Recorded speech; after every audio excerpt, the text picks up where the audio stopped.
Hello दोस्तों, आज हम हैं हमीरपुर ज़िले के एक छोटे से कस्बे में, जहां है हमारे अर्जुन के पुत्र अभिमन्यु की ससुराल। जी हां, तो आज हम वहीं पर हैं और यहां का जो प्रसिद्ध मंदिर है उसके दर्शन आज हम आपको कराएंगे। चलिए चलते हैं इस मंदिर के अंदर और आपको बताते हैं यहाँ का इतिहास और किस तरह यहाँ पर शादी हुई है अभिमन्यु जी की। दोस्तों, यह चोपड़ा मंदिर नाम से प्रसिद्ध 5000 वर्ष पुराना श्री कृष्ण जी के समकालीन शिव जी का मंदिर है। तो चलिए मैं आप सभी को इस मंदिर के अंदर लेकर चलता हूँ और आपको दिखाता हूँ कि इसी मंदिर के समक्ष वीर अभिमन्यु का विवाह यहाँ की रानी उत्तरा के साथ हुआ था। दोस्तों, इस नगरी का नाम विराट नगरी था क्योंकि यहाँ के राजा का नाम विराट था। उत्तर प्रदेश राज्य के छोटे से ज़िले हमीरपुर का एक छोटा सा कस्बा, जिसका नाम पहले विराटनगर था, अब राठ नाम से प्रसिद्ध है। यह वो मंदिर है जो श्री कृष्ण जी के समकालीन 5000 वर्ष पुराना है, जहाँ पर जिनके समक्ष वीर अभिमन्यु का विवाह यहाँ के राजा विराट की पुत्री उत्तरा के साथ हुआ था। तो चलिए अब मैं आपको यहाँ का इतिहास बताता हूँ। उससे पहले मैं वीर अभिमन्यु के ऊपर कुछ कविता पढ़ना चाहूँगा कि गर्भ में सीखा चक्रव्यूह को तोड़ना, क्षत्रियों का वंश था न सीखा मैंने रथ मोड़ना, 16 वर्ष की आयु में रण में थाया, यूं ही नहीं अभिमन्यु सर्वश्रेष्ठ कहलाया। 4 मेरे चाचा ताऊ खड़े थे बाहर जो, भेदता चला गया मैं चक्रव्यूह के द्वार को। सहायता न कर पाए अपने मजबूर थे, नियति कठोर थी जो पिता मेरे दूर थे। सारथी मेरे पिता के स्वयं भगवान थे, जानते सब युद्ध के परिणाम थे। समक्ष खड़े वो 7 महावीर थे, हर तरफ से आते दिख रहे मुझे तीर थे। क्या फर्क पड़ता है वह अधर्म योद्धा कौन थे, चक्रव्यूह के निर्माता स्वयं गुरु द्रोण थे।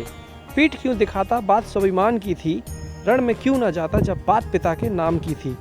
13वें दिन का युद्ध भी कमाल था, धरती माँ के गोद में लेटा उनका लाल था। त्रेता में रामायण, द्वापर में महाभारत, आने वाले युग में भी जंग मिलेगी भांति भांति की। हर युग में वीरता और वीरगति से पहचान होगी हमारे शौर्य की।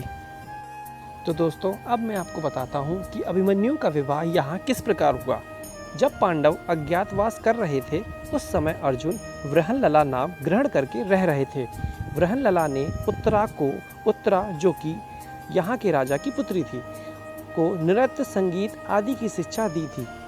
जिस समय कौरवों ने राजा विराट की गायें हस्तगत कर ली थी, उस समय अर्जुन ने कौरवों से युद्ध करके अपूर्व पराक्रम दिखाया था।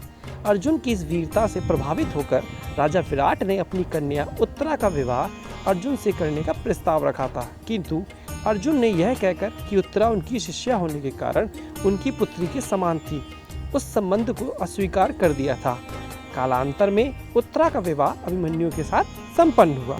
चक्रव्यूह तोड़ने के लिए जाने से पूर्व अभिमन्यु अपनी पत्नी से विदा लेने गया था।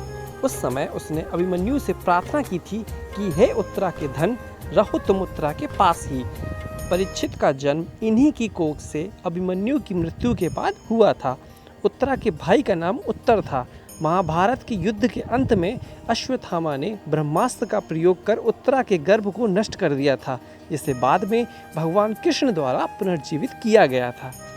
दोस्तों, इस मंदिर के बीच में एक छोटा सा तालाब है, जिसके बीच में बड़ी सी मूर्ति है जो कि शंकर जी, पार्वती जी तथा गणेश जी की है, जिसकी भव्यता देखते ही बनती है।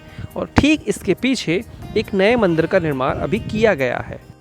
दोस्तों, इस मंदिर में भगवान शिव के अलावा राम, लक्ष्मण, सीता, राधा कृष्ण तथा अन्य भगवान तथा देवी देवताओं की मूर्तियां विराजमान हैं।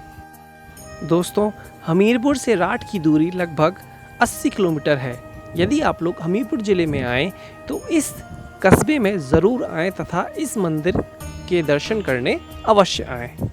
तथा उरई ज़िले से राठ की दूरी लगभग 55 किलोमीटर है, यानी आप राठ, हमीरपुर या उरई के रास्ते आ सकते हैं। चलिए अब आपको मंदिर के पीछे बने नए मंदिर की ओर लेकर चलते हैं, जहाँ पर लोग सुबह शाम टहलने और घूमने के लिए आते हैं। इसी के साथ यहाँ पर बच्चों के लिए झूले भी लगे हुए हैं। तो चलिए बढ़ते हैं मंदिर की ओर। इस मंदिर की भी भव्यता देखते ही बनती है